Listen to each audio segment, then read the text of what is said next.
The Select Committee will come to order. Well, good morning, everyone. And today we're here to discuss a topic of important strategic value, the Chinese Communist Party's Great Firewall. The Great Firewall is a dystopian censorship regime designed to advance near-total societal control over the Chinese people. With an army of sensors boosted by artificial intelligence and other cutting-edge technology, it monitors all information and expression within China, rapidly stamping out anything that diverges from the party line. The Great Firewall also controls all contact between Chinese citizens and the outside world. Information is stopped from flowing into China, and the Chinese people are not allowed to get information out. Facebook, X, Instagram, and YouTube, and any platform you could watch this hearing on, are blocked. Behind the Great Firewall, the CCP has the Chinese people trapped in a parallel reality where they are fed a steady stream of propaganda tightly controlled by Xi's authoritarian regime.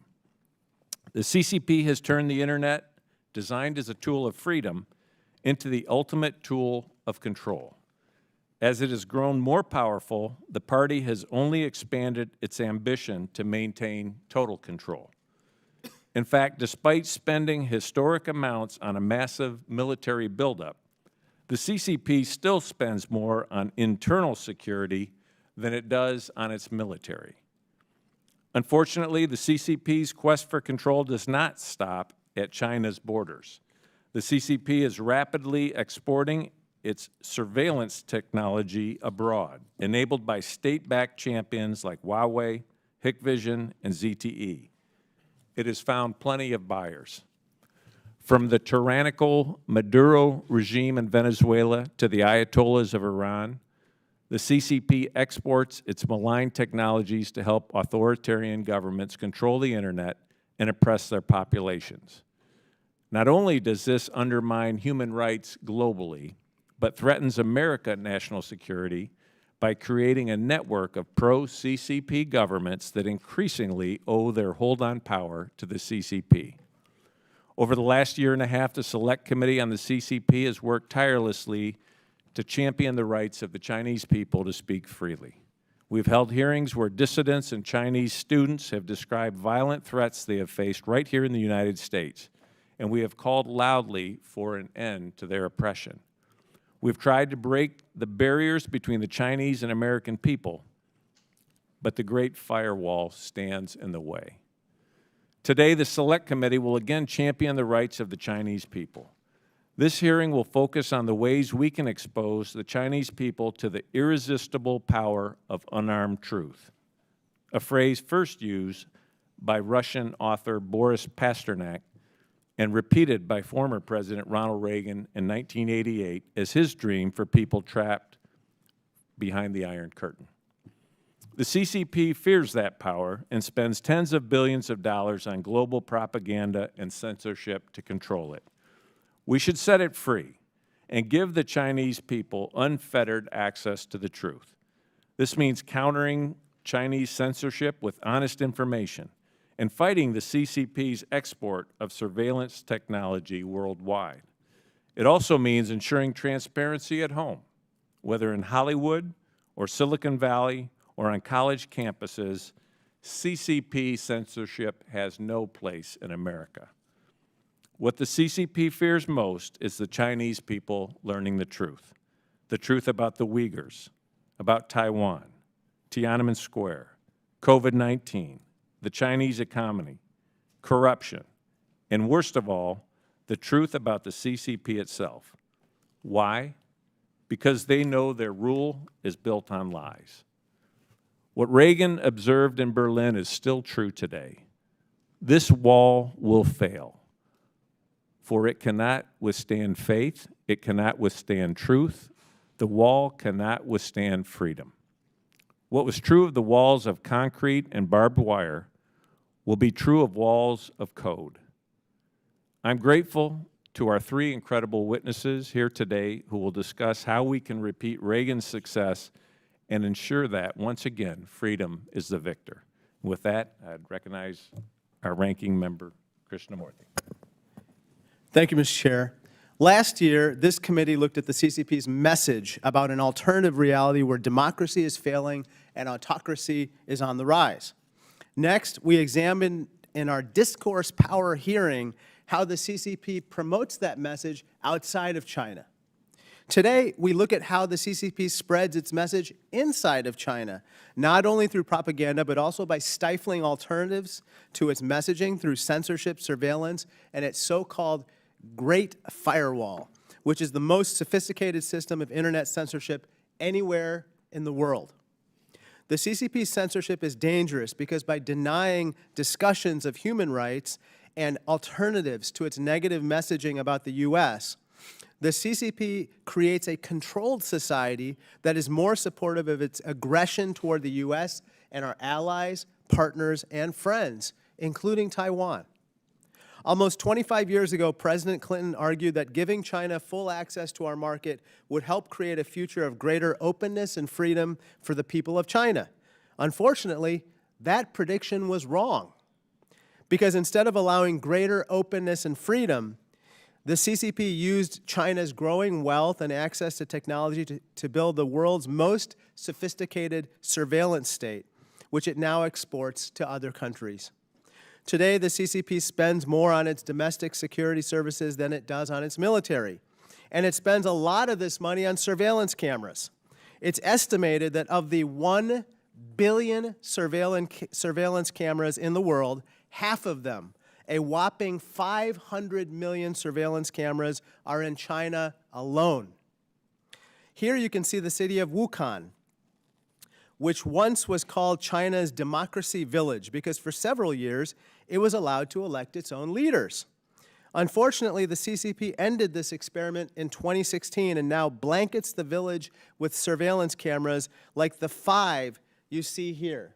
You can count them, 5 on one lamppost.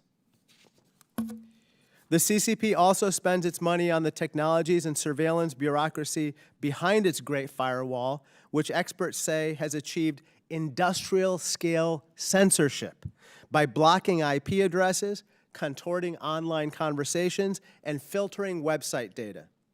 In recent years, the CCP has started actually shrinking the number of Chinese website domains, which are down more than a third from their peak in 2019, as you can see here, dropping from roughly 51 million domains in 2019 to about 32 million in 2023.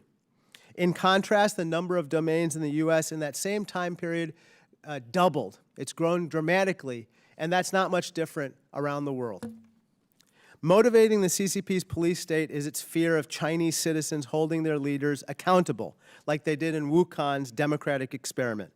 In fact, at one time, online expression flourished for years in China as netizens found creative ways to evade the Great Firewall. One of our witnesses, Mr. Xiao, compared this period to Star Wars Episode 4, A New Hope, where many fought for a future of greater openness and freedom from the repression of an authoritarian regime. But according to Mr. Xiao, since Xi Jinping came to power in 2012, it has been more of this. Episode 5, The Empire Strikes Back. Under Xi Jinping, the CCP has put even more eyes on the street and online, and it doesn't intend to stop at Chinese borders. As Xi said in 2018, the countries that take command of the internet will win the world. We cannot allow the CCP to command the internet, which was designed to connect people, not to divide and control them. Whether it's countering the CCP's export of authoritarian technologies or standing by the Chinese people in their fight for freedom of expression, we must make sure that freedom and openness, both in society and online, prevail over censorship and control. This is a fight the U.S. cannot afford to lose. Thank you, and I yield back. Thank you. If any other member wishes to submit a statement for the record, without objection, those statements will be added to the record. We are now privileged to be joined by a great panel of witnesses who have been on the front lines of this important issue. Our first witness is Mr. Nat Kretchun. He is the Vice President for Programs at the Open Technology Fund, a congressionally funded nonprofit organization that supports the development and deployment of anti-censorship, privacy, and security technologies for populations living under repressive information censorship regimes. Our second witness is Dr. Zack Cooper. Dr. Cooper is a senior fellow at the American Enterprise Institute, where he studies the U.S.-China competition. Finally, we are joined by Mr. Xiao, a physicist by training.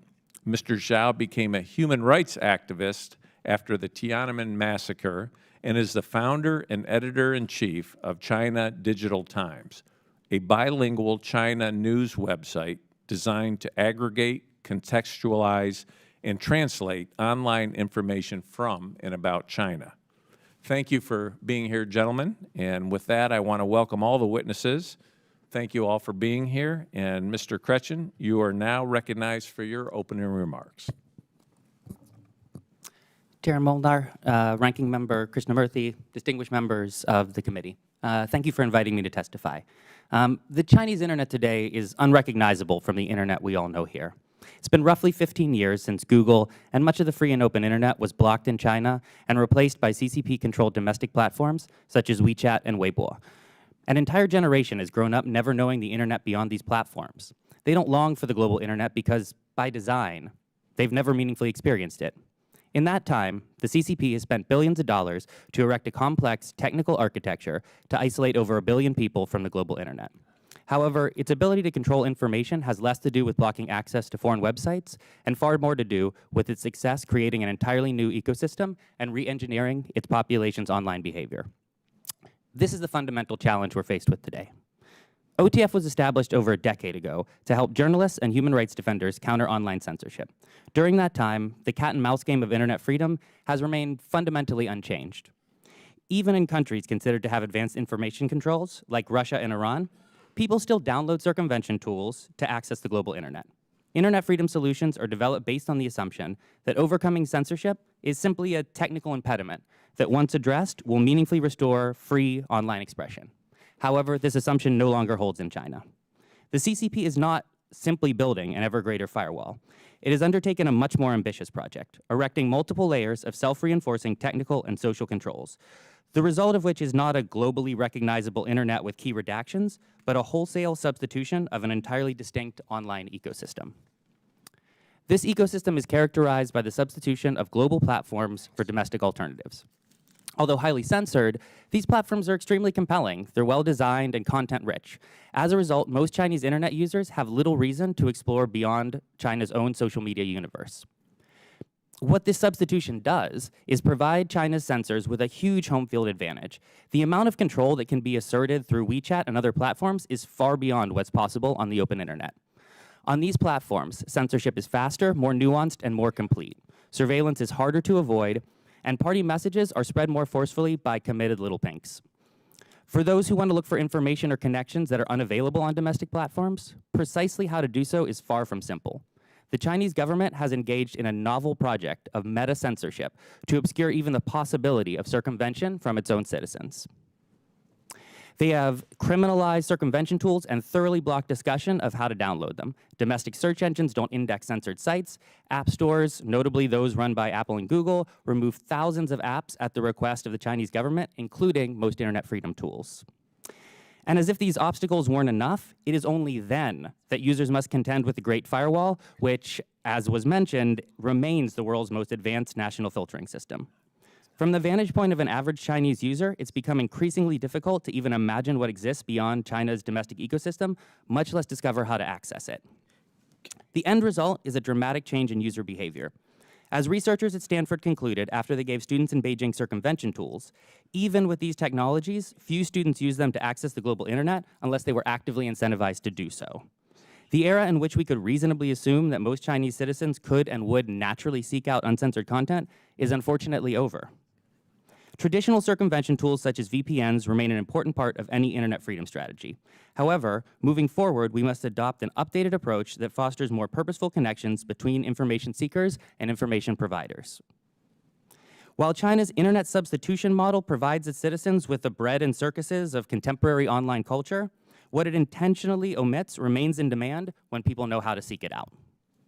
In the same Stanford study I mentioned a second ago, researchers found that Chinese students who were exposed to the global internet maintained a lasting demand for politically sensitive content and circumvention tools.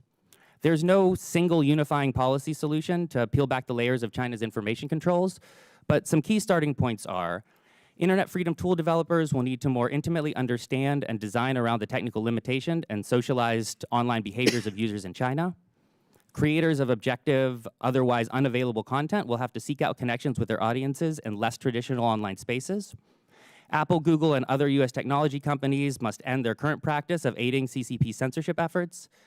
And to counter the normalization of techno-authoritarianism, we must join with like-minded partners to advance a vision of a free global internet despite the realities of fracture and fragmentation. It took the CCP decades and billions of dollars to engineer a socially and technologically distinct online environment. The elements of any effective response will necessarily take patience, time, and significant resources. While I focus today on the domestic implications of China's information controls, we're already seeing other governments adopt these same strategies. If we don't contest China's model of internet substitution at its source, we'll be unable to counter it where it spreads. The scale of the challenge is immense and yet unquestionably worthwhile. There's no message the US could deliver that's more credible or more powerful than helping facilitate Chinese citizens' own search for the truth. Thank you, and I look forward to your questions. Thank you. Dr. Cooper, you may now proceed. Chairman Molinar, Ranking Member Krishnamurthy, and distinguished members of the committee. Thank you for inviting me to testify today. As this committee has highlighted, the Chinese Communist Party has developed and implemented the most sophisticated censorship and surveillance apparatus in the world. What has happened in the last few years, however, is not a simple evolution of the party's tools and techniques. Rather, it is a whole new threat to internet freedom, not only in China, but beyond. Not only is the Communist Party gathering enormous amounts of data on the Chinese people, at the same time it is actively eliminating Chinese language portions of the global internet. Chinese language websites now account for just 1.3% of the global total. As a result, the Communist Party now knows more about its people than ever before, but the Chinese people know less about the outside world and indeed even their own domestic realities. This information asymmetry is no accident. The Communist Party's strict information controls do tremendous harm to the people of China, but I want to focus my remarks here today on the effects on Americans. Increasingly, the Great Firewall is not only an obstacle for the Chinese people, but also a roadblock for US-China relations. U.S. Ambassador to China Nick Burns recently warned that Chinese leaders, quote, say they're in favor of reconnecting our two populations, but they're taking dramatic steps to make it impossible. He cited the Chinese government's efforts to, again, quote, denigrate America, to tell a distorted story about American society, American history, American policy, end quote. In short, efforts to stabilize the U.S.-China relationship are now bedeviled by the Communist Party's censorship and disinformation apparatus. Moreover, if the Chinese economy continues to stumble as a result of the Communist Party's poor management, Beijing may feel that it has to rely more on nationalism to bolster domestic support. If this occurs, the Communist Party might lean even more heavily into blaming the United States for China's own woes. Setting the record straight will be critical to guard against this strategy. Moreover, techno-authoritarian tools developed by Beijing will not stay in China. Over the last decade, the Chinese government has exported censorship and surveillance technologies to over 80 countries worldwide. These tools and techniques will be adopted by autocrats from Russia to Iran to Venezuela and beyond. And through multiple international technical and standard-setting bodies, the Chinese government is attempting to reconfigure foundational elements of the internet. In short, the Communist Party's information controls not only harm the Chinese people, but also obstruct their ties with American counterparts and threaten to proliferate around the world. Now is the time for us as a nation to rise to meet this challenge. I want to quickly outline 4 recommendations with which we could do so. First, the United States needs an ambitious moonshot project on internet freedom. One estimate suggests that the Communist Party spends on the order of $10 billion per year to develop and refine its system of surveillance and control. U.S. internet freedom efforts receive much less than 1% of these resources. We must do more. The time to act is now, before these systems proliferate globally. Second, we should insist that American companies do more to counter information controls. Some major US companies restrict access to virtual private networks and other apps in China while allowing the Communist Party to replace these networks with ones that the party can covertly monitor. Companies must disclose major cybersecurity incidents. They should have to do the same when they enable foreign censorship and surveillance. Third, the United States should insulate itself against censorship and surveillance here at home. The Communist Party has long barred most American media companies from operating effectively in China, yet the United States has few reciprocal protections. US media companies themselves should be required to disclose when they disseminate information or accept payments provided by entities affiliated with designated foreign adversaries. Fourth, the Congress should conduct additional and should support additional research on Chinese censorship and surveillance. We need a deeper understanding of the tools and techniques that the Communist Party is using if we are to understand the evolving nature of the threat that it poses. Detailing the Communist Party's information control strategy is fundamental to building an effective US government response. The information competition with China is not a minor aspect of the relationship, but rather a central pillar. Xi Jinping often references Mao Zedong's exhortation to, quote, seek truth from facts. But increasingly, the Communist Party has become focused on reconstructing facts to hide the truth. I therefore thank the committee for bringing these issues to light, and I commend your efforts to build an ambitious bipartisan agenda in these areas. Thank you. Thank you. Mr. Xiao, the floor is yours. Your microphone. Thank you, Mr. Chairman, and respectable members of the committee. I want to thank you for giving me this chance to address this very crucial topic. Let's start from Great Firewall. The chairman's opening statement already said Great Firewall is a broader definition. Both include the domestic censorship and also at the gateway, the technology apparatus. Let me start with a little bit of narrow definition of Great Firewall, which is, that's a nickname. Right? Now, Chinese government gave an official name publicly. It's called State Data Cross-Border Security Gateways. And that is a collection of institutions and technologies, both hardware and software, serves as the national censorship apparatus in the PRC that restrict those websites, which opening statements already mentioned. Let me also say, the central government organ or party organ is called Cyberspace Administration of China, CAC. That's the agency for internet regulation, censorship, oversight and control. And the CAC reports to Central Cyberspace Affairs Commission led by Xi Jinping himself. And since 2008, CAC directly managed this apparatus called Great Firewall. Let me also say that the Chinese, in the more broader sense now, Great Firewall, the CCP always thought legitimized the regime by shaping public discourse, mobilizing support, and suppressing dissent. I'll give you one example. In 2015, leaked documents revealed that Chinese government mobilized over 10 million college students through the Communist Youth League for their so-called online public opinion struggle tasks. And then all the companies, internet service providers, data analysis companies, and social media platforms in China contribute to this digital control. Right? Sina, Weibo, Toutiao, Kuaishou, they employ thousands of censors to remove illegal content, so-called, and often outsource to companies, the ones called Beyond Soft, which employs over 8,000 workers. But what's the Great Firewall, that critical piece on the gateway? Because the entire censorship propaganda mechanism in China, controlling both traditional and social media, relies on Great Firewall for this information security. Without it, the suppressed content could become accessible again by the Chinese public. Now, we also talk about circumvention of the Great Firewall. There are tens of millions of Chinese internet users using VPNs or homemade tools, open source tools to circumvent Great Firewall.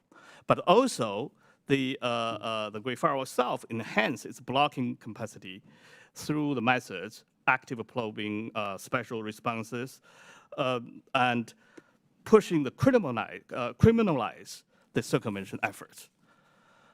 Let me give you one telling example in this hearing, which is a blogger called Yuan Xiao, and he is a cybersecurity specialist. And he began an anonymous blog called Program Think in 2009. The blog provided cybersecurity advice, method to bypass the internet censorship, and the political commentaries critical to CCP. The blogger dared the CCP to catch him, using his cybersecurity expertise to evade capture for 12 years. Millions of Chinese netizens admired him as a legend and hero, cheering, worrying, praying, and crying for his fate. In May 2021, Yuan was arrested by Shanghai police. On February last year, he was sentenced to 7 years in prison for, quote, inciting subversion of state power. And I want to use this opportunity to call American Congress members to nominate him, along with Peng Lifa, the bridgeman, the protester at Stone Bridge, October 13th, 2022, two of them, for the 2025 Nobel Peace Prize in support of the Chinese people's struggle for human rights. And now, let's talk a little bit about the surveillance technology.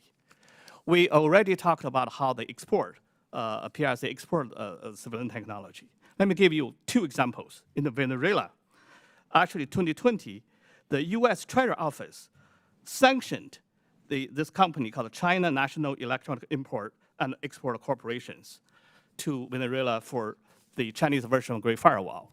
But who is the chief scientist of that Chinese company? Fang Bingxin, the father of Great Firewall.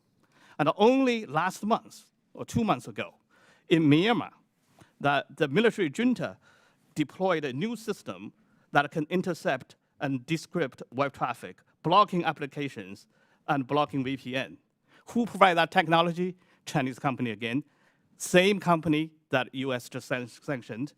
And again, that is the chief scientist of Great Firewall, Mr. Fang Bingxin. Finally, let me just say, we are in the internet, not only internet, but AI age. Previously introduced me to, I said, use the Star Wars 2 episodes, The New Hope and The Empire Strike Back. But now we're on the next episode. Unfortunately, it's not called Return of the Jedi. I call it The Emperor Got AI. AI can be the force for the good, but it also can be used for surveillance, censorship, manipulation. As technology relies heavily on the centralization of the massive data, AI tends to empower centralized autocrat governments, and rather than the decentralized democratic system. The PRC is the most powerful and technologically advanced dictatorship. By using these technologies, CCP consolidates its power at home while weakening democratic competitors abroad. The CCP is providing the world with a blueprint for establishing a digital totalitarian state and presenting a real threat to the world peace. So we must work in solidarity to defend and preserve freedom and dignity at home and globally. This is one of the greatest challenges we must meet in this 21st century, and I include 6 of my recommendations and policy in my written statement. Thank you. Thank you.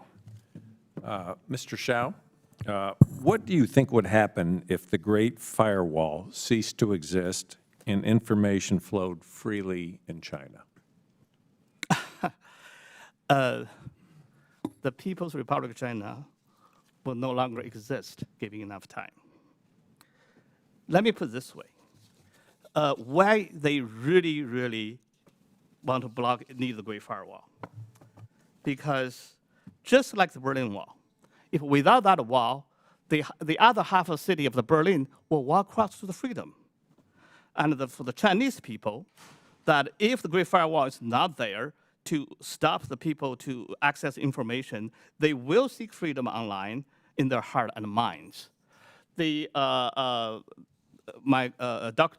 Dr. Cooper and also Mr. Kretchun described particularly the sort of alternative or the parallel cyber reality in China. But that so-called cyber reality doesn't really hold water if the Great Firewall is really done. And let me also say this. This is fundamentally about legitimacy of the Chinese government. If they cannot answer the question who elected them, who they represent, and who participate in the daily decisions. If those questions are being openly asked and a debate can be freely sort of let people to express, then fundamentally the Chinese Communist Party's legitimacy is undermined. So in this way, Xi Jinping is correct to say that the information security is his regime security. And that regime is critically held by the Great Firewall.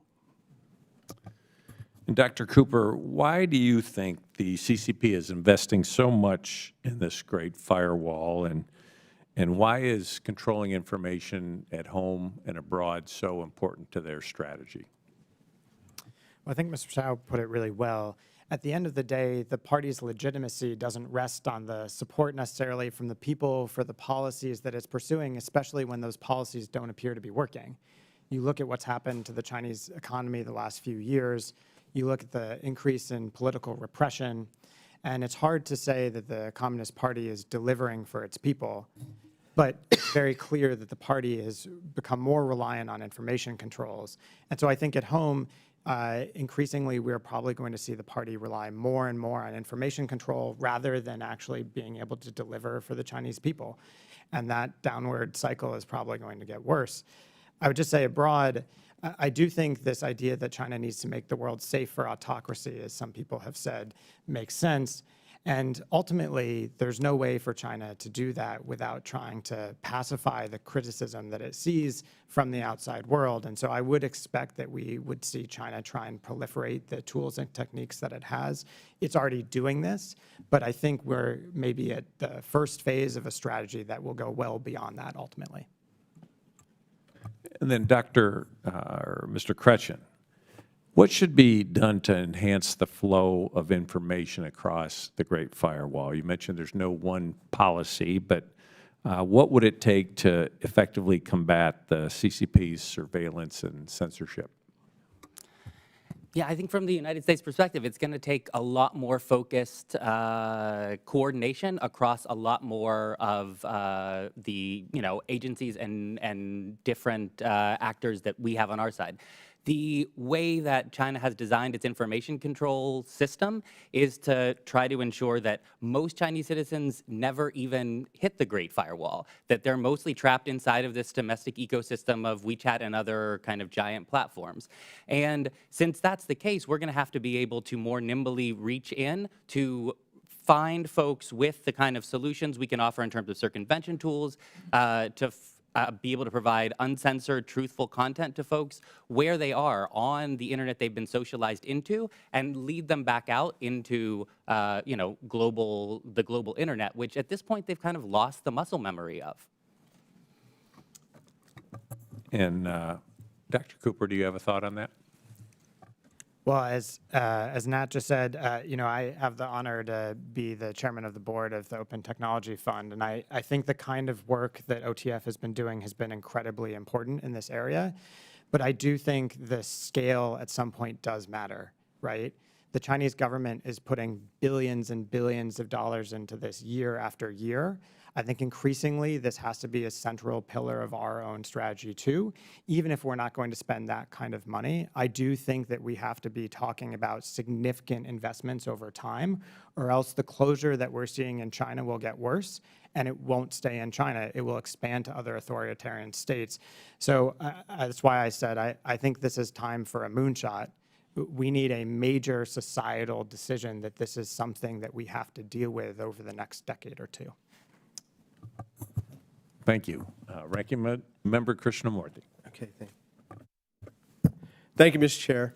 Nobody understands the Great Firewall better than the Chinese people, who, despite the CCP's denial of human rights and despite the CCP's aggressive rhetoric about the U.S. and our allies, still find ways to talk about censored topics. For example, when the CCP blocked the Me Too hashtag, activists in China began using the Chinese characters Me Too, which you can see here, which mean rice rabbit. Now they even use rice and rabbit emojis to get around the censors.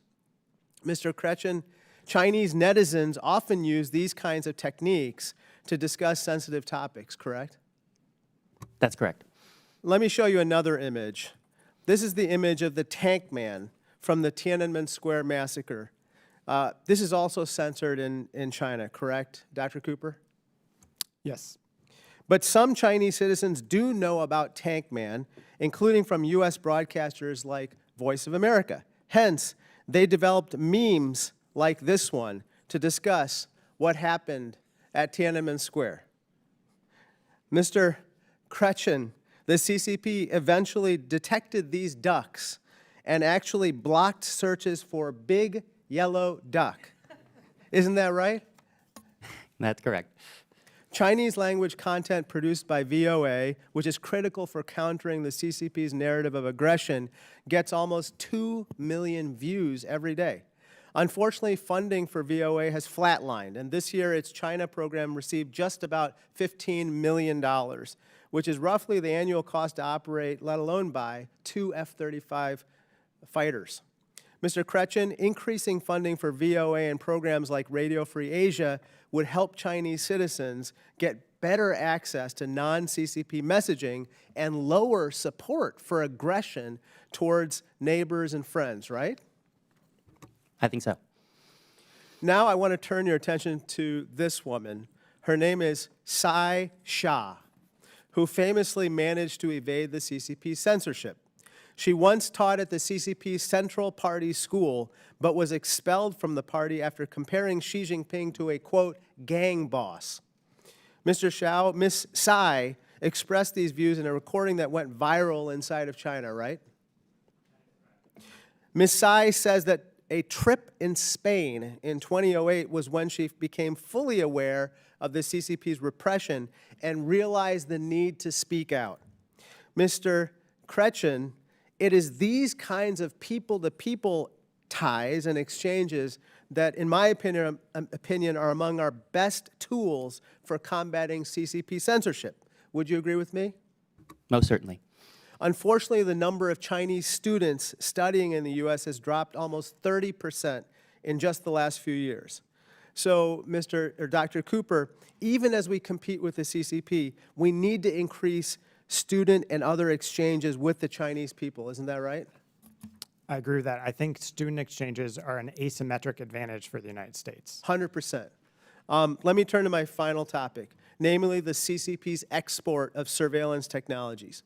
The first problem is the security concerns with the technology itself, for instance, the existence of backdoor access by the CCP. But the second problem is that the CCP exports its surveillance tech to bad guys all over the world, such as the military junta that overthrew Burma's democratically elected government in 2021. Dr. Cooper, Chinese companies like Dahua Technology, which the U.S. sanctioned for supporting the CCP's human rights abuses in Xinjiang, are selling advanced surveillance cameras to the Burmese junta, right? Yes. And the junta is using these cameras to help arrest and imprison pro-democracy activists, correct? Yes, I believe they are. Here's a picture from a Dahua showroom in Burma advertising some of the tracking software in December 2022. So we have a sanctioned Chinese company selling advanced surveillance technology to a sanctioned regime. When dictators around the world know they can rely on the CCP to support them, when they're under U.S. sanctions, they are strengthened and enabled to commit more human rights abuses. Thank you, and I yield back. Thank you. Representative Whitman. Thank you, Mr. Chairman. I'd like to thank our witnesses for joining us. Mr. Kretchun, I wanted to get your perspective. The depth and breadth of what China is doing around the world many times is facilitated by American companies. In fact, many times they get co-opted or they feel like they have to be compelled by the CCP because of the 1.4 billion people in China. Would you agree that those technology companies have been co-opted and that they are actually enabling, in many ways, the key enforcers of the Chinese Communist Party's surveillance state? And if you do agree with that, what should we do to hold these companies accountable or to make sure there's consequences for them enabling the CCP? Yeah, absolutely. At the very least, we see that they're, at this point, not cross-pressured. They're feeling CCP pressure to remove the kinds of internet freedom apps that OTF funds to help develop, and basically taking the tools out of Chinese citizens' hands that would allow them to get around censorship and surveillance. And it's a huge problem.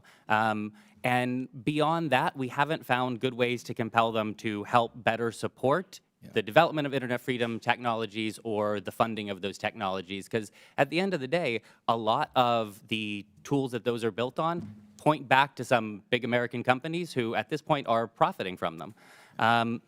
And in terms of what we should be doing, I think Dr. Cooper has some fabulous recommendations for ensuring that at the very least disclosure happens when these kind of companies aid and abet censorship and surveillance efforts in the CCP.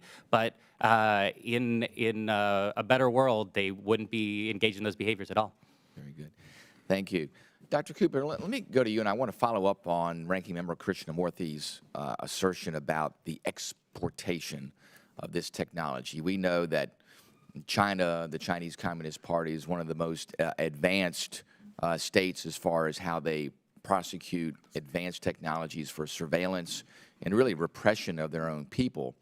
They look to export that because they don't believe in the rule of law. They like to enable other governments that operate the same way that they do. But let me ask this. Give me a sense of your priority where we should look at. That is the most immediate threat of places where this technology is being exported. And then what should we do to respond to this exportation? We talked a little bit about there. Mr. Kretchun talked a little bit about it. But I want to know what's the most immediate threat. And then what can we do as a nation, policy-wise and as a Congress, to most immediately impact that? Well, thanks, Representative Rootman. I think this is absolutely crucial, and I would say you could think of sort of a tiered approach to different countries that adopt Chinese surveillance and censorship technology. There's a hard core of highly autocratic countries, your Venezuelas, your Cubas. Frankly, I don't think we've got a lot of leverage in most of those countries. We can use sanctions to try and limit their ability to gain access to Chinese systems, but at the end of the day, they're probably going to be able to circumvent those. You've then got an outer layer, which is countries that are maybe leaning in an autocratic direction or have some leaders who are highly corrupt who would prefer to have the censorship technology. I think in those places we can actually be quite effective when we're focused on intervening with those countries early on in the process. I'd say there's also a third layer, which includes some close democratic allies of the United States. You know, China's safe cities approach is something that's gotten traction in France. So I would start there at the outer layer and work our way in over time.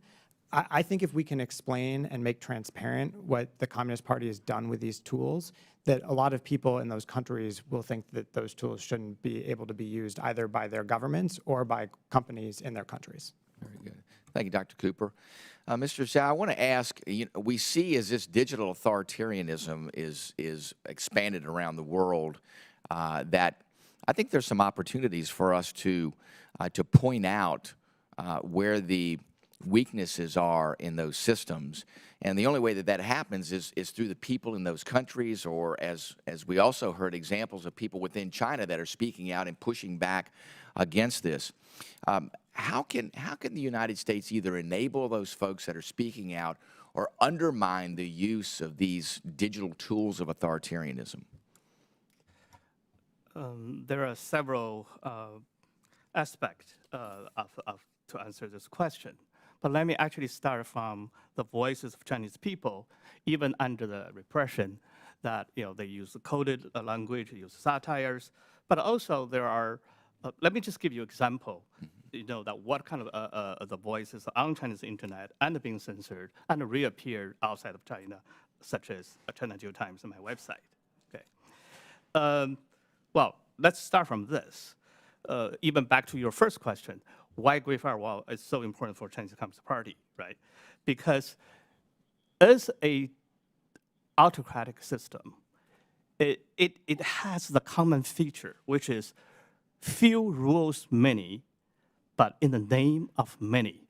They cannot tell Chinese people that the truth. They said, oh, we do this for you, for Chinese people, right? Well, think about this. In the dynasties, the next legitimacy of the emperor is because of the bloodline, right? But today's dynasty cannot do that. North Korea, inherited by the blood, but it's called Democratic People's Republic of Korea, right? And China called People's Republic of China. It's not people's, it's not public. And here's the quote that online went viral in China and being thoroughly deleted.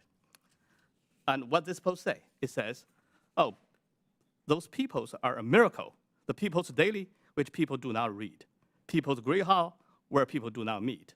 People's government, where peoples do not rule. People's court, where people see no justice.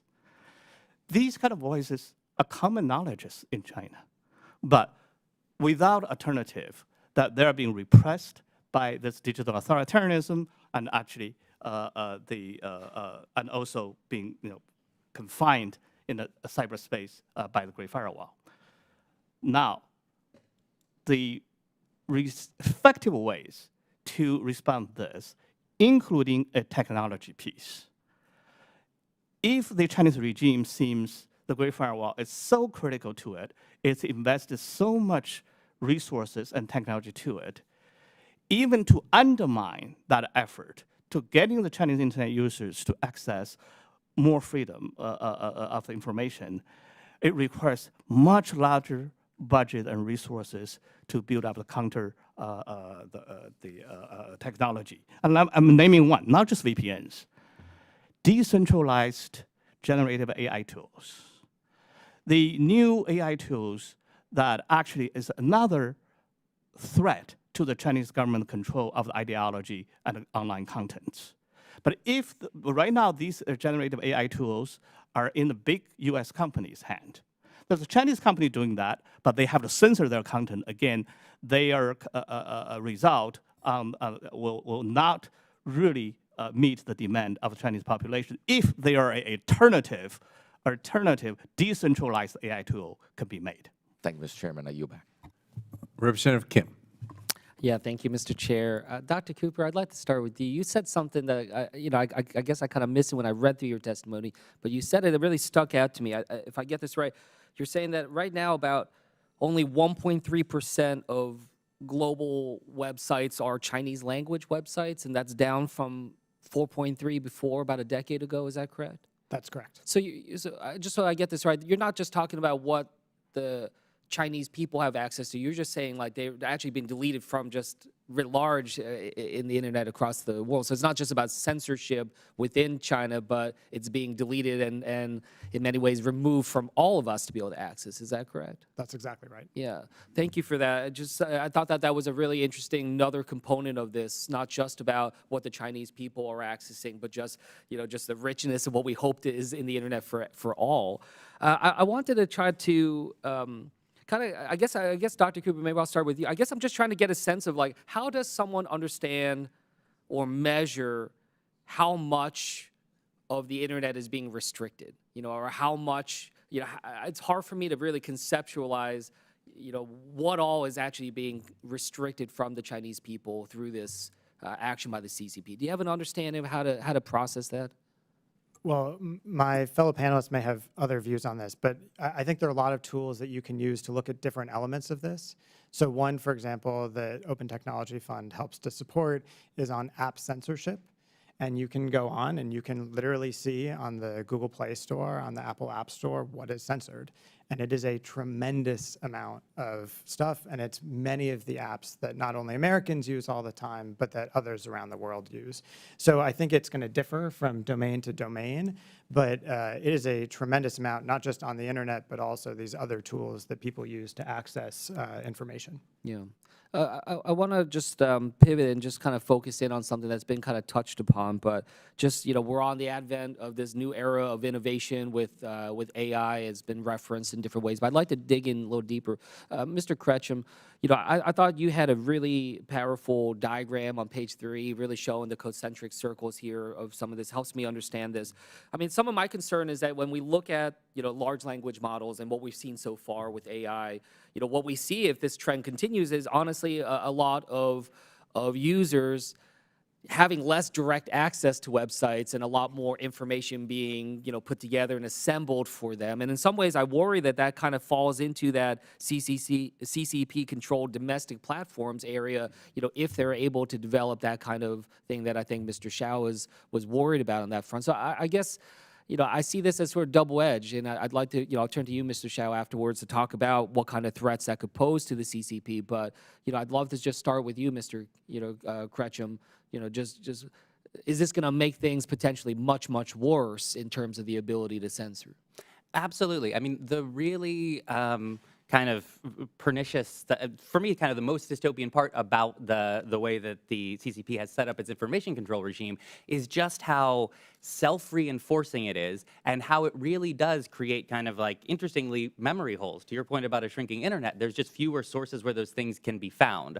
So when you've taken people, initially when it was just like, oh, we'll censor websites we don't agree with, new websites will pop up. That's a cat and mouse game that can be played from both sides. Once people are sequestered into platforms that can be much more easily controlled by the CCP, all of a sudden, everything you see kind of reinforces a central narrative, and it becomes really hard, because everyone's subject to the same controls, to say anything different. Then, as you say, as large language models take over in the way that we have answers curated for us, if those large language models are trained only on censored data or data that has those memory holes well ingrained in them, then anything that model They don't have to be reactionary in that way. They're actually just removing that from the knowledge base of the large language models. And precisely. Mr. Xiao, I guess you had mentioned that AI tools could be a threat to the CCP. I think you were saying maybe because maybe their large language models might not be able to do all that people want it to do because it's going to have a limited amount of info. But I'd love for you to just explore that a little bit more for us here. Yeah, let me give you give you an example. China actually is the only other country has a tech ability of the AI that are developing those large language models. So as Mr.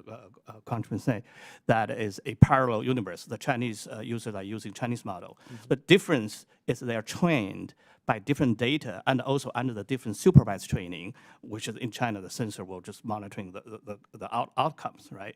But there's a difference between the two models if you train differently and by different data.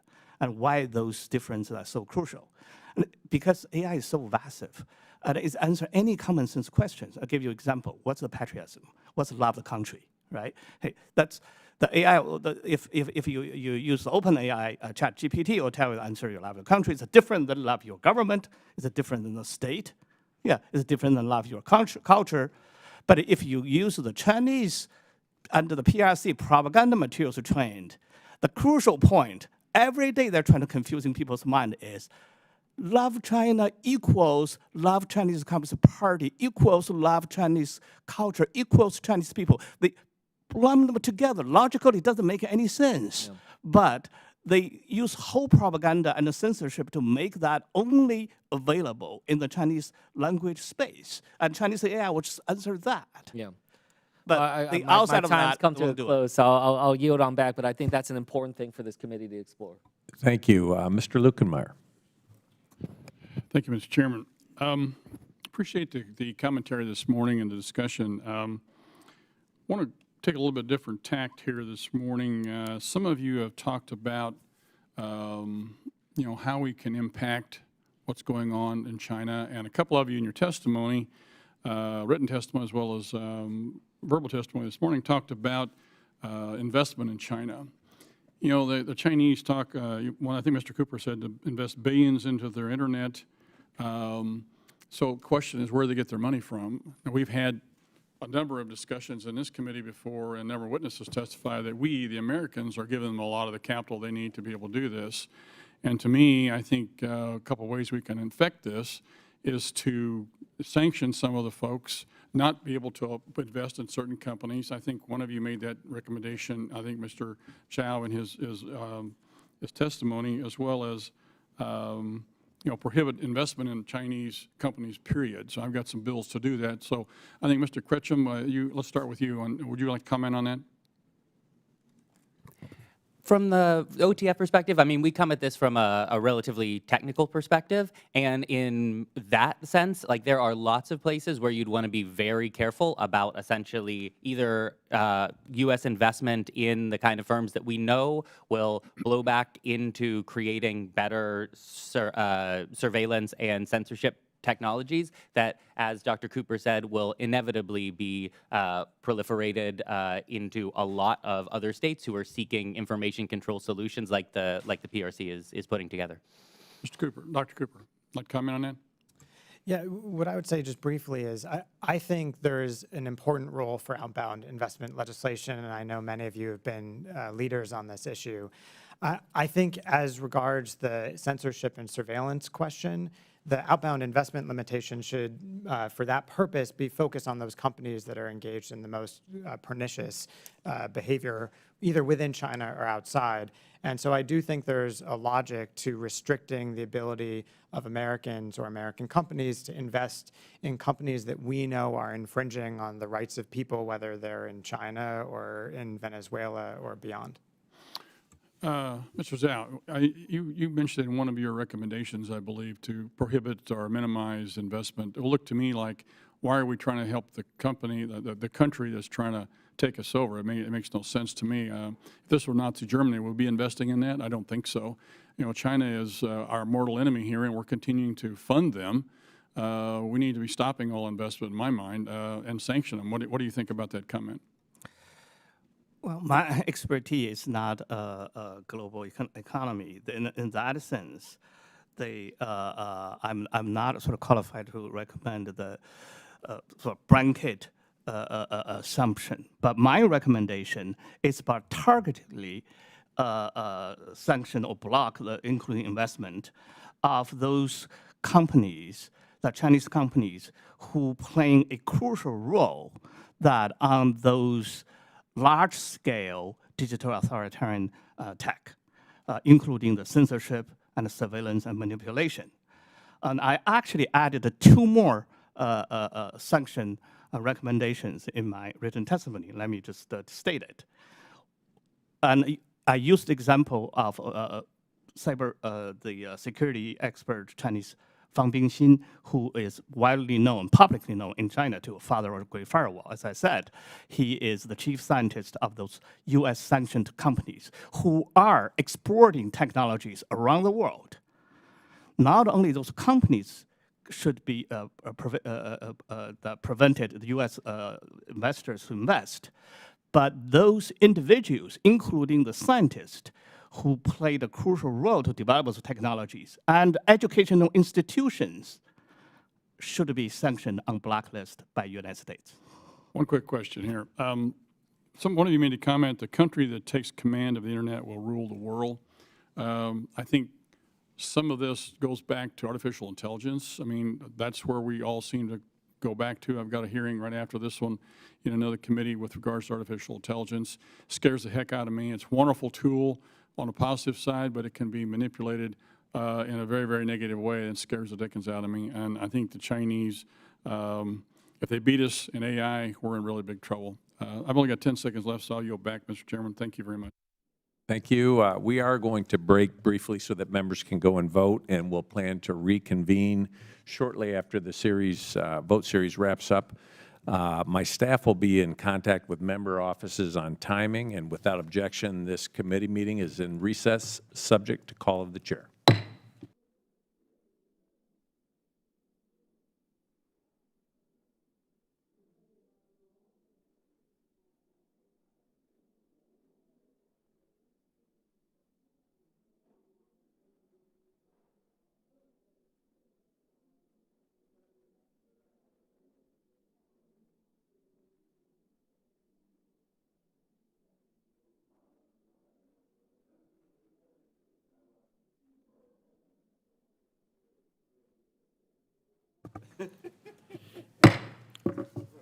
Welcome back.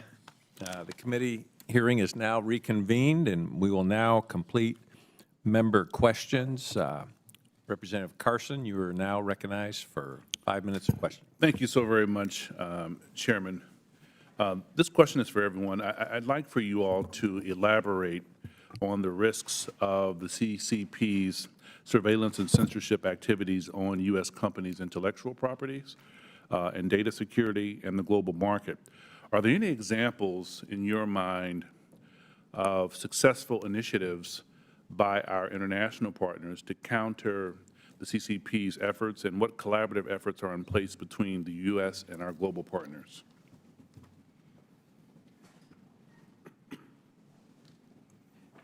Well, I think this is an incredibly difficult issue for us to even find information about, because many of the companies, as you know, they are doing business very differently in China than they do anywhere else. We just had a few days ago Microsoft assert that individuals cannot use anything other than an iPhone in China now, and I think pretty clearly that was because of surveillance concerns. But we actually don't know a lot about how most companies operate in China, because those companies are quiet about what they do, because a lot of those American companies want to continue to do business in China and have had to adjust their activities to comply with Communist Party requirements. So I think there's actually a limit on what those of us outside the business community know about how many American businesses that do business in China are operating.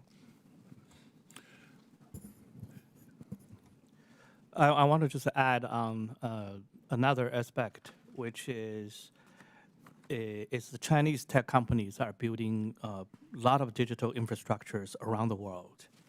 To give you an example, the ZTE, right?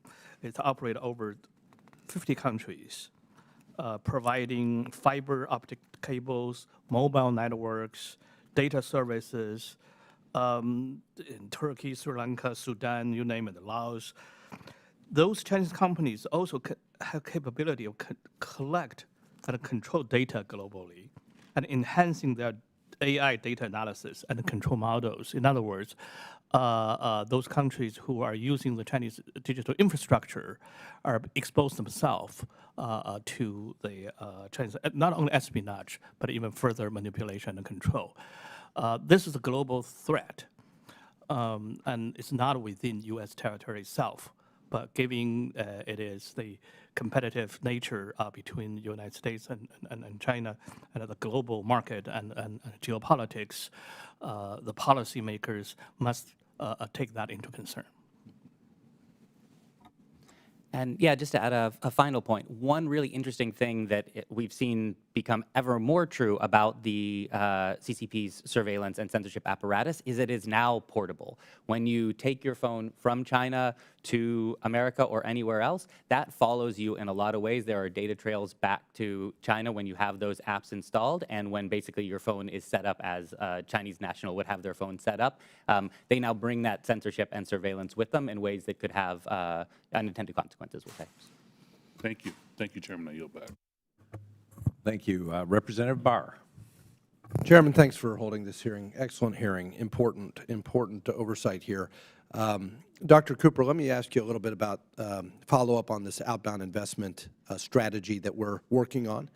Currently, Huawei and Hikvision are both listed on Treasury's non-SDN Chinese military industrial complex list and DoD's 1260H Chinese military company list. Currently, however, being named on these U.S. lists has little or no effect on these companies' operations or operations abroad. What would be the effect on these companies if the U.S. subjected them to full blocking sanctions or implemented a U.S. investment prohibition? Do you think this would be helpful to include in an outbound bill? I think it would be effectively impossible for them to operate if they were not able to access Chinese banks. And so I do think if there were blocking sanctions put on, that would be essentially a kill shot potentially for some of those firms that do business globally. Again, sanctions is a way with precision to really impede their surveillance authoritarianism, digital authoritarianism. Is that fair to say? Yes, it is. What would be a reason that Treasury would not currently designate those companies which are so integral to the techno-totalitarian surveillance activities of Beijing? Well, the bottom line is that the Treasury Department has not used sanctions as a tool against China for, frankly, most of the last 2 decades. I was in the White House doing sanctions work about 20 years ago, and Treasury didn't want to use those tools then. And in general, I think the Treasury Department has been hesitant to use them now. Well, we might want to change that. Let me ask any of you to describe the Chinese central bank digital currency as integrated into its digital authoritarianism. Can anyone speak to how China seeks to use the digital yuan as a way to surveil its people? I can say in a very broader sense, currently that initiative is not taking a full scale as the Chinese government wanted to be. However, for those already being experimented in different cities and the different sectors of societies, it is absolutely true that if you use the Chinese digital yuan, then the state has, the bank, potentially track every financial activities you do. Yeah, you have zero privacy under that system. Well, this is why the United States should not adopt a central bank digital currency, right? Because if we don't want to counter China by becoming more like China. And we are hearing reports from within China that the plan is to pull all the physical currency out, have a digital central bank digital currency, have the central government of China and the CCP monitor financial activities, and then if they control that, then they can shut down the people's capabilities of how they spend their money, or even take some of their own funds away from them. In a way, they're already doing that through the help of Chinese tech companies using those online payment systems. Those kind of shutdown, blocking account, taking as a form of punishment, it's already happening in the Chinese financial. But if the central Chinese digital yuan does that, that would give much more power, which is a terrifying future. It is a terrifying future.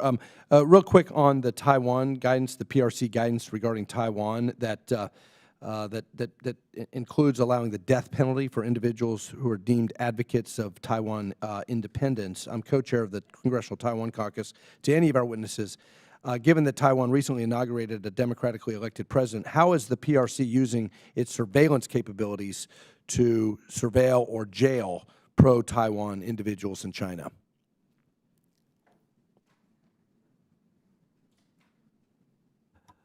This raised another very important question, which is the PRC state extended their ability, not only surveillance, but cyber attack, way beyond of PRC borders. That whether you're Taiwan independence or other activists or political figures, or even any other sector, if the Chinese state targeted you, their espionage, and particularly the cyber attack, leaves no space that as a state power. Therefore, it's not just the citizen of Taiwan needs to watch what they do, their activities around the world, but anyone who, if the PRC identified as their enemy. So that caused United States and any sovereign states to give a strong measure to protect their own citizens and to counter that kind of beyond of PRC border attack. Thank you. I yield. Thank you. Representative Auchincloss. Great hearing, Chairman. Thank you, and thank you to our witnesses. I'll co-sign my friend from Kentucky's statements about us not needing to mimic the ideology or tactics of the Chinese Communist Party to outcompete them. One of democracy and freedom's great ideological strengths is that it does not need to rely on propaganda to succeed. It wins in civil society on its own merits. And in free and fair elections this year, Taiwan demonstrated that leaders in the Chinese Communist Party see Taiwan as simply the largest and most organized dissident group in China, and they made many sophisticated attempts to sway voters through mis and disinformation throughout their campaign season. It didn't work. And we must learn from Taiwan's examples of resilience and build on them. Mr. Qiang, am I pronouncing that correctly? Yes. In your testimony, you recommend Congress support new circumvention technologies and decentralized AI tools through increased access to resources, research, and collaboration opportunities. As you set up the China Digital Times, what circumvention resources did you find most helpful? Well, the circumvention Great Firewall it actually doesn't require extraordinary high tech. There is plenty of those open source Chinese internet developers homemade tools that are serving the Chinese internet users' demand right now. Are they readily available, though, to the average consumer of? That is the difficult part because the Chinese authorities are cracking down on any spreading of that tools. In the same market, there's also the commercial VPN companies and the U.S. government-funded tools development, such as the Open Tech Fund. Yeah. The issue is really how to get those tools to the individual Chinese internet users at a scale, So which is sort of then up against the Chinese authorities' repressive effort. We need to get a whole app store inside the Great Firewall. That we cannot. Even Apple, those U.S. companies are taking VPN app down. And also, I added one more thing to the committee, that because there's actually a strong demand for those VPN circumvention tools, the Chinese government, in addition to Great Firewall, they develop their own VPNs and to give to a large, significant number of Chinese users, so the Chinese state can have monitoring the data and also putting another layer of filtering into those kind of Chinese VPNs. I did not realize that. So it's state-supported VPNs that are, in fact, funneling that information right back to the Politburo. Yes. For example, you use that. There's a plenty of people using that state VPN. They can search on X, but they cannot access to Voice of America and the China Digital Times. So, Mr. Kretchun, then, the Rapid Response Fund provides emergency support to independent media outlets, journalists, human rights defenders facing digital attacks, helps individuals and groups stay safe. How can the Open Technology Fund solicit for these kinds of support systems and help what Mr. Xiang is trying to do? Yeah, it's absolutely a challenge and one that we're attempting to improve our tooling all the time. So as Xiao said, it's incredibly important to have tools that meet the Chinese users where they are, because as you say, you can't just go to an app store and download them very easily now. We're trying to make sure that for the kinds of developers and human rights advocates who can access our funding, that's available and as kind of rapid and as secure as we can possibly make it. And then in terms of kind of trying to find ways to inject more secure technology and solutions into ecosystems where Chinese users are already finding these solutions is really important. You need viral adoption, though, right? This is fundamentally, this is a consumer technology, and so it's got to be virally adopted. And how do you create that viral flywheel through a repressive digital regime? I mean, has anybody cracked the code on that one? Unfortunately, no one's cracked the code at scale, and I think part of what we're going to have to do is devolve that a little bit because, there's not going to be a silver bullet anymore, but what we can do is understand specific user groups within China who have specific use cases and needs and design tools for them, which will, allow us to fly a little bit more below the radar of a control system that's designed specifically to prevent virality. Well, because and competition is going to induce the best product for what people want to use, right? You're going to get that feedback loop with the consumer. Absolutely. Final question, again for you, Mr. Kretchun. Technology at Scale Fund supports the large-scale circumvention and secure communication technology needs of the U.S. Agency for Global Media's broadcasting networks, including Radio Free Asia. Nearly all those satellites, though, are owned by only 25 companies worldwide, very few of which have open-source technologies due to the extremely high cost of R&D, launch, and long-term maintenance. Would it be helpful to have a federal challenge which allows federal agencies to pay only for success? So the Search and Sustain Fund doesn't actually work with satellite technologies. It more runs VPN technologies. But effectively, that's how that fund functions for VPNs. It only pays for success. It offsets the user carrying costs of VPN users in highly restricted areas. So our partners come to us and say, oh, okay, this is how many users we were able to support, and here's your per user cost of those, and that's what we're reimbursing against. So effectively, that's what we're doing. We're incentivizing tools who can carry users in the hardest places. Are you concerned at all about the concentration of satellite ownership Is that something that we need to Oh, address? so, I mean, it's certainly an issue that we have to pay close attention to. Like from the OTF perspective, it's not a technology we're able to piggyback on in China yet, but we're exploring in a lot of other places, and how that market develops in China, and in fact, how chipsets evolve to see like if we don't need base stations, that sort of thing. Like that will be an important thing to pay attention to, even though it's not operational today for us. Zach, thank you for the indulgence, Chair. Representative Newhouse. Thank you, Mr. Chairman. I want to thank the 3 witnesses today for their testimonies on how the CCP strategically executes its Great Firewall strategy to control its domestic population, as well as expand its authoritarian sphere of influence campaign abroad. These abuses of centralized power through surveillance technologies truly go against everything Western civilization has been fighting for since the creation of our free marketplace of ideas. Unfortunately, the CCP's Great Firewall strategy, in my humble opinion, goes far beyond just the control of information and possesses deadly implications for the rest of the world. For example, as many of you know, this committee's recent investigation unveiled how the CCP directly subsidizes, awards, incentivizes, protects, and invests in chemical companies responsible for producing 97% of the fentanyl in the world. Much of that pouring through our southern border, contributing to killing more than 110,000 Americans every year. The CCP allows the illegal export of these deadly chemicals to occur while simultaneously censoring content about domestic fentanyl sales on the internet. In other words, the CCP knowingly protects its domestic population from deadly fentanyl as they profit off poisoning of Americans. Chairman Molinar has given me the opportunity to lead the Select Committee's Fentanyl Working Group along with Mr. Auchincloss from Massachusetts and address this issue by mobilizing legislative efforts. So I've got 2 questions on this subject. I'll start with Dr. Cooper. If the CCP truly wanted to prohibit fentanyl sales and exports on their highly regulated internet platforms, how quickly could this occur? And does their inaction or lack of cooperation constitute drug warfare?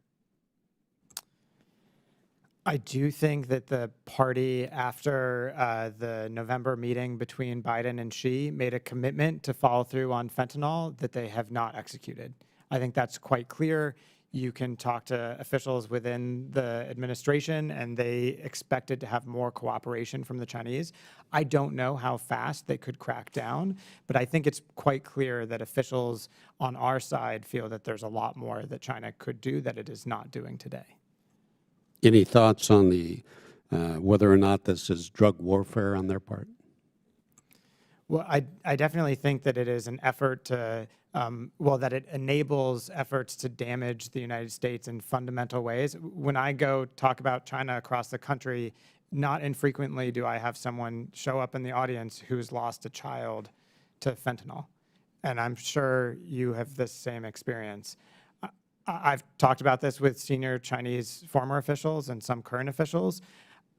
I think some of them understand the damage that this is doing, and I don't think the party has responded in the way that they absolutely should have.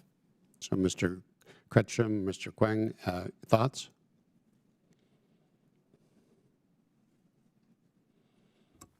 I don't have too much more to add beyond what Dr. Cooper has said, other than to essentially reassert that, yeah, that's the kind of topic that's incredibly well censored in the Chinese domestic space. It's a thing that, like, when we're analyzing different censorship trends, always comes up as one of the things that's very tightly controlled. So we can definitely co-sign at least that much. Thank you. I second on that. The aspect of looking at it is that the Chinese public not aware this is one of the important issues between the 2 countries, United States and China. Chinese public being kept not only completely in the dark, but often being fed by the opposite stories and propaganda narratives. That's giving this challenge even much harder to address.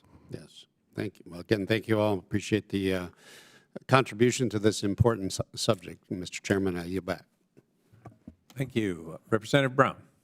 Thank you, Mr. Chairman. The Chinese Communist Party has no equivalent of First Amendment protections for the 1.4 billion people under its control. The freedom of speech enshrined in our Constitution is not respected, recognized, or realized by the CCP. So let's not pretend otherwise. Every internet-connected device in the People's Republic of China is watched and controlled by the CCP. Groups like the Uyghurs and other minorities are surveilled, tracked, and spied on 24/7 by their government. This is not a terrifying TV show, it is real life. Global independent media sites and search engines such as Google have been banned in China for over a decade. That is how scared the CCP is of the independent, free flow of information and the legitimate exchange of ideas and knowledge. So, Mr. Kretchun, can you give us some perspective on what it is like to live under the digital repression implemented by the CCP? Ma'am, to your point, it really does differ based on who you are. If you are in Xinjiang, it is an entirely different world. That has become a laboratory for the kinds of information controls that the panel has been describing today. It is a horrible marvel of data collection, synthesis, and cross-referencing in a way that really is a pretty complete surveillance state in a way that is unreplicated at this point anywhere else. That said, for many people in China, it's that softer control that actually is just as pernicious because they live in what feels like a very content-rich, robust ecosystem of WeChat, and yet there are massive holes in that that are not even apparent. So the experience can vary widely, but to your point, the surveillance and censorship is pervasive everywhere. And can you tell us how effective are people living in China getting around the CCP's online censorship? How does it compare to, say, the people living under Kim's regime, as you mentioned, in North Korea? It's a very different control strategy between North Korea and China. China is one that is connected to the internet. They are basically out, they're developing technical ways to do things that we basically thought were impossible. In North Korea, they've made much more draconian deletions. You have to have essentially a state-produced device that is open by default and is surveillable by default. The CCP has to find ways to take an iPhone and get around the security protections that are inherent in that device. And so what they've done is use essentially platforms like WeChat and others, and then also network level controls to be able to do that at a massively aggregated level than in a kind of more on-device, slightly more straightforward way that the North Koreans approach it. Thank you. And my last question is, what could the United States or Congress do to further support the efforts of human rights groups, the press, and everyday people to access the internet freely within China? The kinds of circumvention tools that OTF funds, that Xiao and others have built are to be successful, they need to come along with really good, well-targeted, well-packaged content that folks are looking for.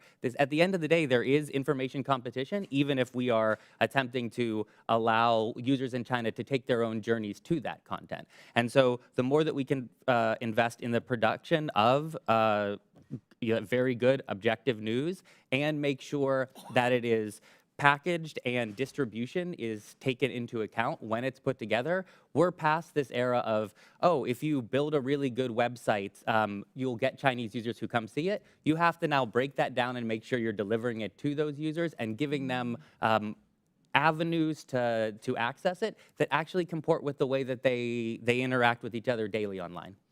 Thank you very much. I think we all need to pay attention to the digital repression occurring in the CCP.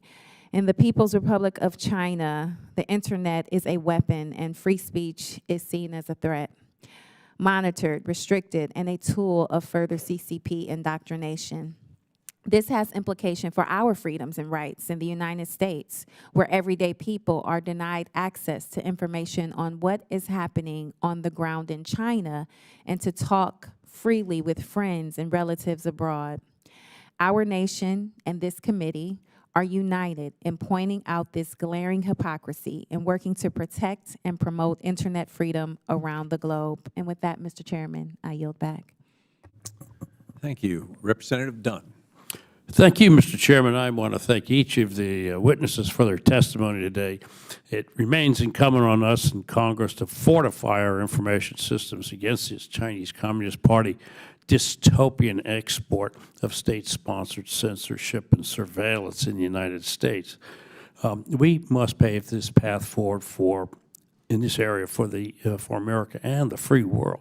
We cannot allow the PRC to dominate our critical industries and threaten our information systems. The CCP heavily invests in most advanced techno-totalitarian surveillance state in the world and simultaneously created a very large military. Why do they do this? Because they are a government who fears its own people, most of all. One of the CCP's top strategic priorities is to control Chinese citizens, including what they say, what they know, and what they do. This is because controlling Chinese people is essential to everything else they want to control, from Taiwan to Xinjiang to Hong Kong. This is also their greatest potential vulnerability. Truth is their kryptonite. It would be foolish of us not to seize this opportunity to leverage this in our strategic competition. We're keenly aware that the CCP is not content to stop at China's current borders, and they've invested billions of dollars to construct a global information ecosystem that promotes propaganda and facilitates censorship. It exports these surveillance technologies and capabilities to governments both through state-owned and through nominally private Chinese companies such as Huawei, Hikvision, Dahua, and ZTE. Much of this is coordinated with the Belt and Road and Digital Silk initiatives, including the CCP's advocacy of digital sovereignty.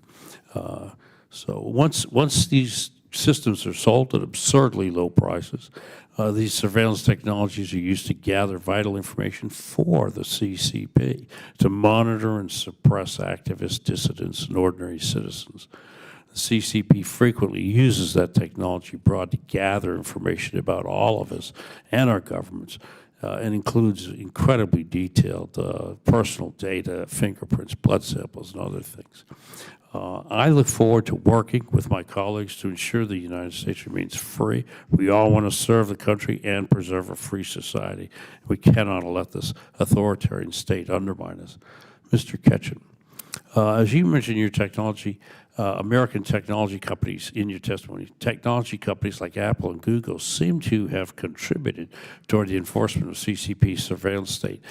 If so, how should we stop that?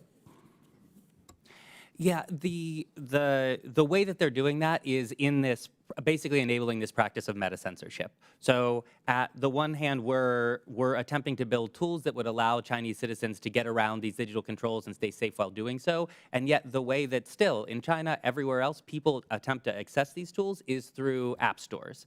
And when those app stores systematically remove apps that allow that at the behest of the CCP, that takes away an avenue where folks might be able to reclaim some agency and actually seek out the kinds of information that they're systematically denied in the domestic sphere.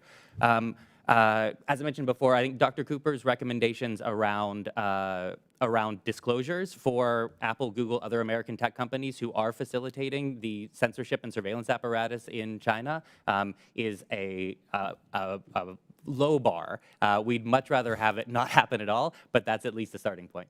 Thank you. Dr. Cooper, where is the CCP's export of digital authoritarianism most concerning to the United States' interest and security, and maybe a little bit about how we should respond? Well, it's a tough question because it's in 80 countries around the world, and I think there's so many of these places that we should be deeply concerned. But the places I would start are the societies that are sort of on the edge, right, teetering, where a little bit of information control might sway them away from democracy towards more autocratic or corrupt systems. And so I think if we are going to prioritize certain governments, that's certainly where I would begin. Those countries that are on the edge, where some amount of censorship and surveillance is going to make a fundamental difference in how they are governed going forward. Thank you very much, Dr. Cooper. I have questions for Mr. Xiang as well, but my time is elapsing, so I will submit those in written format. Thank you very much, Mr. Chair. I yield back. Thank you. Representative Steele. Thank you, Mr. Chairman, and thank you all the witnesses. You know, China is the biggest threat, not just to the United States, but, you know, you see all over the world, African countries and South America and, you know, Indo-Pacific regions, and they are building all over, and they try to take over.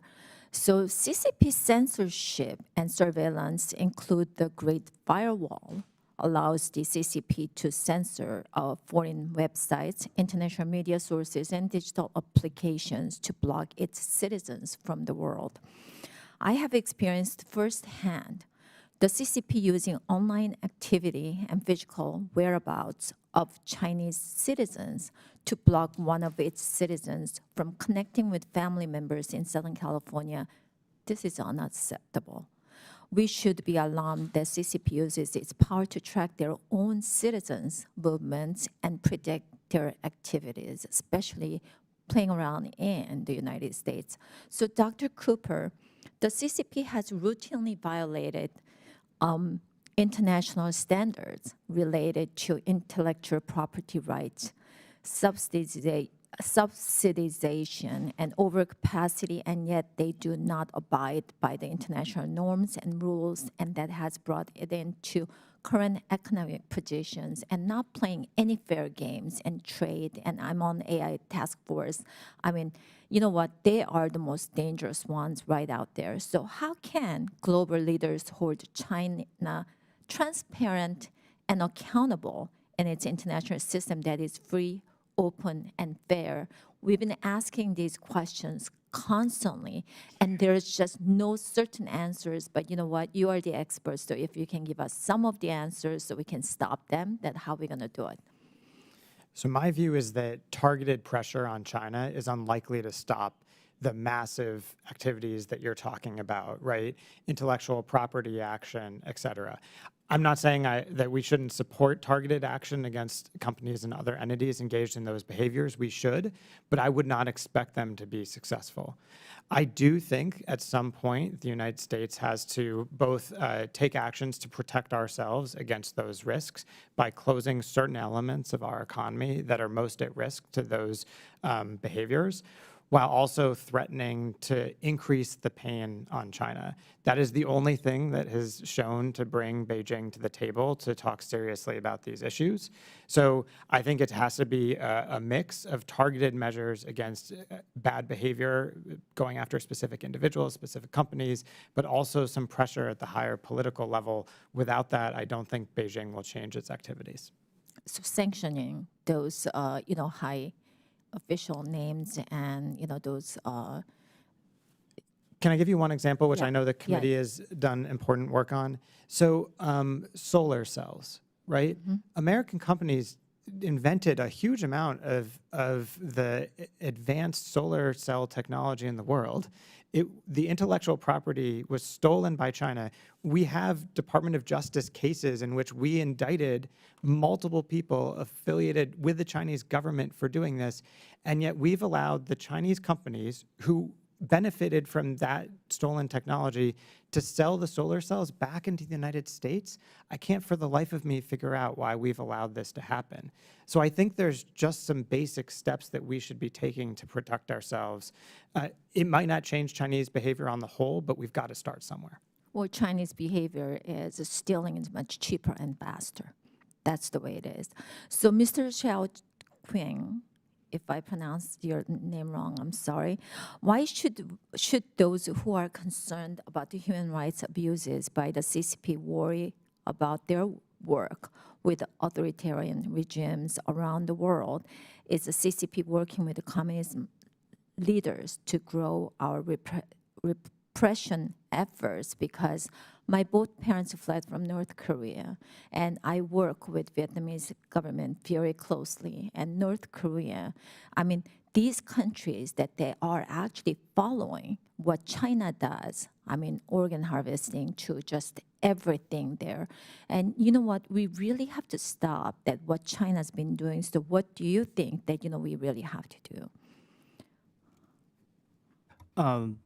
Thank you. That not only North Korea and Vietnam, and I mentioned that China forming the allies on the censorship due to authoritarianism side with Russia, with Iran, they get together. And China is a far leading economic power and technology power, providing those services and setting examples and protecting them as well. In this context, United States also needs to look for strategic allies. And in this particular surveillance and censorship, the counter battle, that not only just the United States protecting its own sector and protecting its own people, but working with allies to compete at the global market. And that a global internationalized competition is the context, and the countries share the same value, has a much stronger reason to work together. So we have to work with our allies, and we have to defend our allies, and means that we have to have very strong defense here. Correct. So thank you so much for coming, and I yield back. Thank you. Representative Hinson. Thank you, Mr. Chairman. We know China's main export of the surveillance technology goes to weak or burgeoning nations and democracies, and it's clearly a blatant attempt by the CCP to extend its surveillance state globally and really undermine these countries' efforts to move toward democracy. We've seen that play out time and time again, and it should be concerning to everyone. We've talked a lot in this committee in previous hearings about how this is kind of an all-encompassing, multi-pronged strategy by the CCP. They export these surveillance technologies as well, kind of like seeds. They handpick governments that fit their criteria to suppress those personal freedoms. They're utilizing initiatives like BRICS, diplomacy to further spread that influence, ultimately creating that kind of force of control and influence around the world. So, Mr. Cooper, what do you think we can be doing to really prevent these so-called seeds of surveillance from being spread and taking root in these vulnerable democracies and countries? How can we really help support them in safeguarding sovereignty, personal freedoms, and making sure they don't cede that to the CCP? Well, part of the problem, as you know well, is that the Chinese offerings are so cheap compared to anything offered by most of the rest of the world. They're cheap because they're subsidized and because the party has an interest in having that technology spread. But I do think in some countries which are strategically important, the United States is going to have to think with its allies and partners about finding ways to provide that technology at a cheaper price. That may mean some amount of subsidization. At the very least, what we should be doing everywhere, though, I think, is bringing transparency to what Chinese practices are, which is why this committee's hearing is so important. So many countries don't even understand what they're signing up to when they sign up to the digital Silk Road. They think they're just getting wonderful, cheap technology. They don't understand that it's bringing with them this censorship and surveillance apparatus. And so I think if we can help tell that story, it will deter some foreign governments and some corrupt leaders in non-democratic countries from accepting those technologies. Right. Well, and obviously we've been telling that story about the technology that even here in the United States we have these vulnerabilities from Huawei, ZTE, some of these bad actors. Do you think we're doing enough to analyze these technologies coming into our country to ensure that they don't contain Chinese surveillance? Obviously we've passed the law for rip and replace. We're trying to find additional funding to make sure we can continue to execute on that. But do you think that there is more that we need to be doing here at home? My personal view is that TikTok is a pretty good example of how serious we are about Chinese technology, right? We have a world in which the Chinese would never allow a major American social media company to operate in China, and yet the dominant app used by young people in the United States is a Chinese engineered app. It's unbelievable that we've allowed this to continue. So if we take that as the test of our seriousness, I think we are failing. Yeah, well, it's clearly rules for thee, but not for me, in how they act, not only in this space, but other spaces as well. Either of our other witnesses care to add anything to that line of questioning? I do. I actually we talk about the vulnerabilities of the CCP, but I actually wanted to remind the committee's members your important work to up our game that in this competition.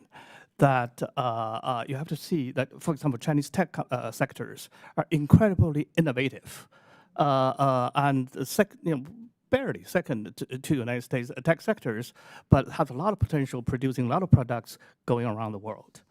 And then the CCP, we all know, is very good at find the vulnerabilities of the open societies and manipulate them. That we cannot just simply sit down and say, oh, this is another Cold War and we won the last one, so we're definitely going to win this one. There's no guarantee that freedom will prevail unless we make relentless effort and strategy and smart and vigilant.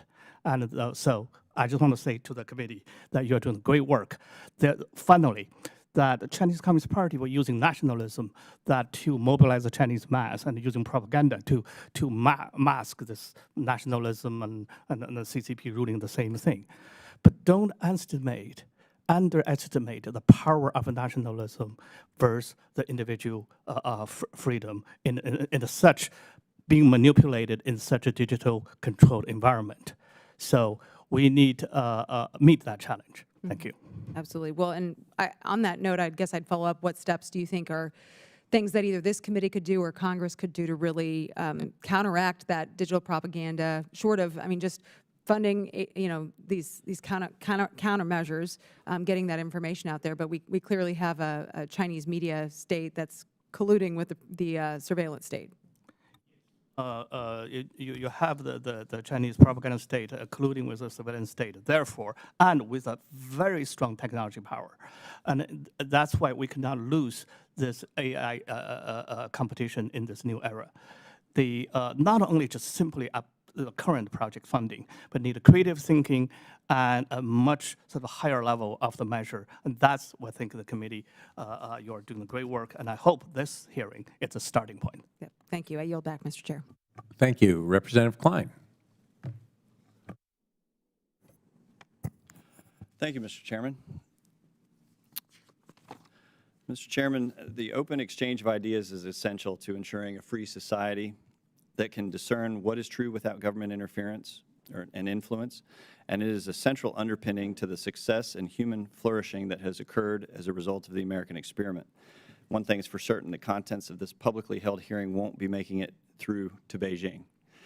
Instead, this hearing will join a long list of censored content ranging from silly to serious, such as internet memes comparing President Xi to Winnie the Pooh, and unfiltered historical accounts of the 1989 Tiananmen Square massacre carried out by the CCP on its own people.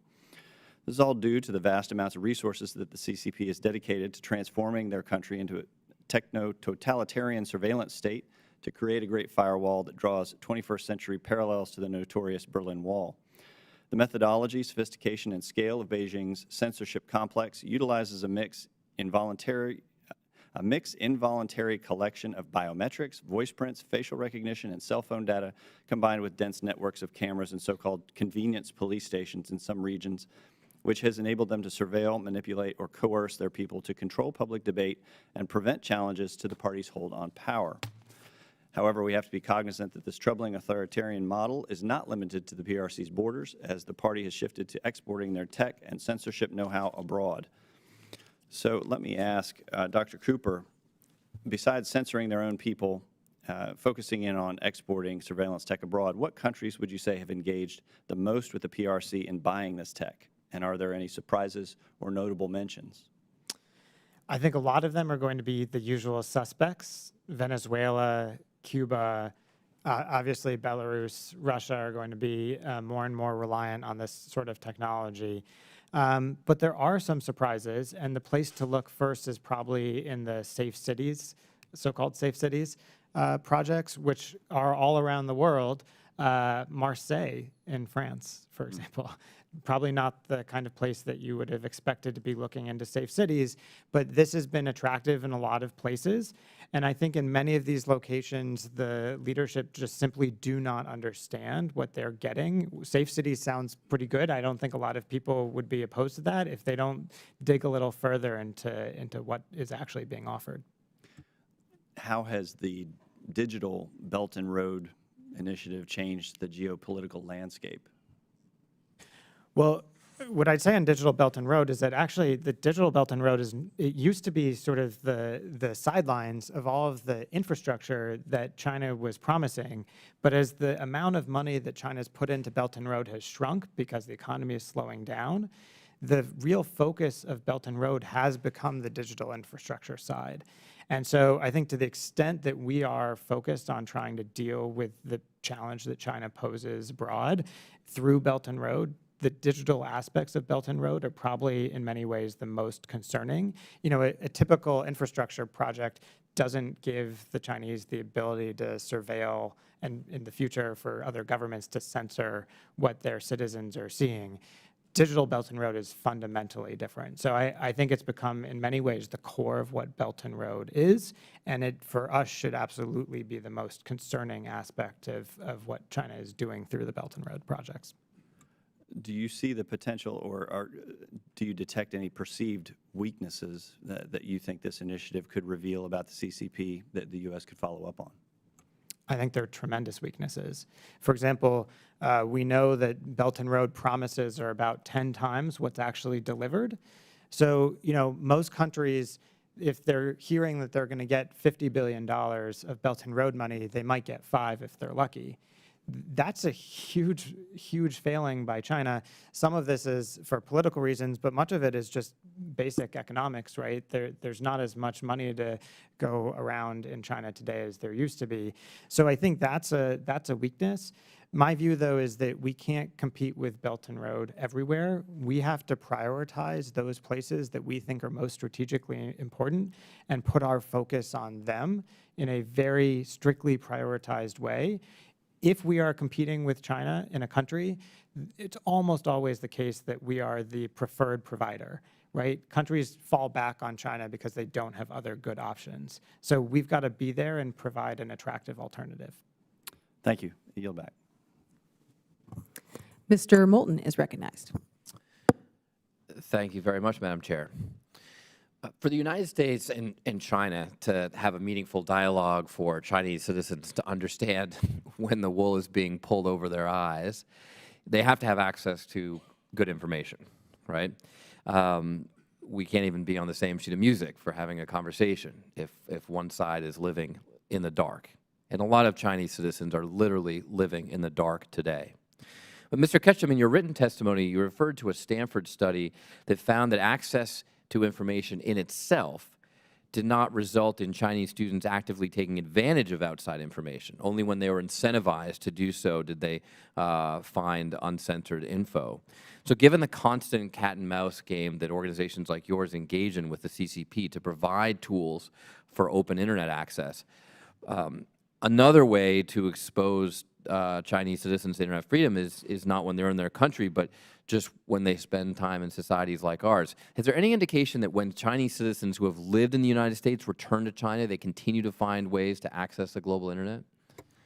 Absolutely. Some of the most sophisticated circumvention users in China are those who have spent significant time overseas. And not only because they have learned about the kinds of technologies that are available that they can kind of then maintain access to when they're back in China, but also because they have motivation. They have friends, they have you know, entertainment or news sources they're used to consuming, and when they go back, they don't want to let those go. And so they have not only some knowledge of the tools that can unlock those, but also a really strong motivation to continue to access that.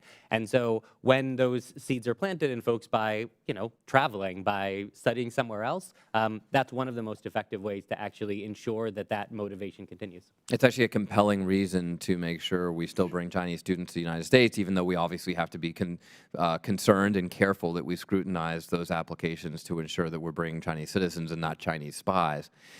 Tell me, what are other ways that we can plant those seeds, as you say, to motivate other Chinese citizens back at home to want to get the truth? I think it's going to be much more incumbent upon us to understand the particular needs and what is being systematically denied to smaller subgroups than we're used to working with. Normally, from the OTF perspective, we build a really good VPN, and then we expect folks to know how to find it, know how to use it, and basically resume their lives on the global internet as if censorship didn't exist. In China, what we're going to have to do is look at much smaller subpopulations, understand those needs, and then how they are attempting to get information already. You know, folks in China are very resourceful and figure out ways to get a bunch of the information they need when truly motivated. You know, there are tens of millions of internal migrants who effectively don't have the right hukou for where they live. That's a really, they're systematically denied resources and then also like information about that. That's a great population that you could serve important news to, and they already look for it in certain spots. So we need to figure out ways to put the right information in those spots and to take tools that will allow them to access the global internet more fully and meet them where they are already. And that takes a lot more work. That's more expensive on a per user basis than, say, uncensoring a user in Iran or Russia, but it's worthwhile. I mean, we all have the crazy uncle who gets a conspiracy theory and then, you know, tracks this thing down like crazy on the internet, maybe changes his voting habits as a result, right? I would love to see a more proactive strategy to plant seeds, not of conspiracy theories, but just seeds of the truth in Chinese society. So beyond VPNs, are there other tools that we can use to motivate Chinese citizens to want the truth? Absolutely. I mean, it'll come down to increased support for the kinds of news and reporting that, frankly, isn't being done in a very good systematic way right now. Reporters are in general, are farther away from Chinese audiences than they've ever been. Having isolated the domestic information environment, it's really hard now to do the job of journalism inside of China, much less disseminate it back in. So ensuring that we're supporting good journalism that's coming out of China and then innovative ways to put it back in where folks are actually able to find it is going to be a difficult task, but one that we really need to focus on. Dr. Cooper, I'm sorry we don't have much time left, but anything to add to this? I would just say, I think it's absolutely critical that so many of the top reporters on China, they, first of all, have been kicked out of China, but to the extent that they're still reporting on China, the Chinese people can't see the reporting. I mean, just the last few days, there's been an important report about what appears to be, you know, some corrupt activity from senior officials associated with major businesses in China, and yet, of course, you can read that, I can read that, but people in China can't. And I think the tools and techniques that we're talking about are the beginning of trying to address that gap. Well, thank you. I'm out of time. Hard to imagine corrupt behavior from senior Chinese officials. With that ironic statement, I yield back. Right. Well, thank you again to all of our witnesses today. A great hearing, and we have a lot to do, right? Questions for the record are due 1 week from today. And with that objection, the committee hearing is adjourned.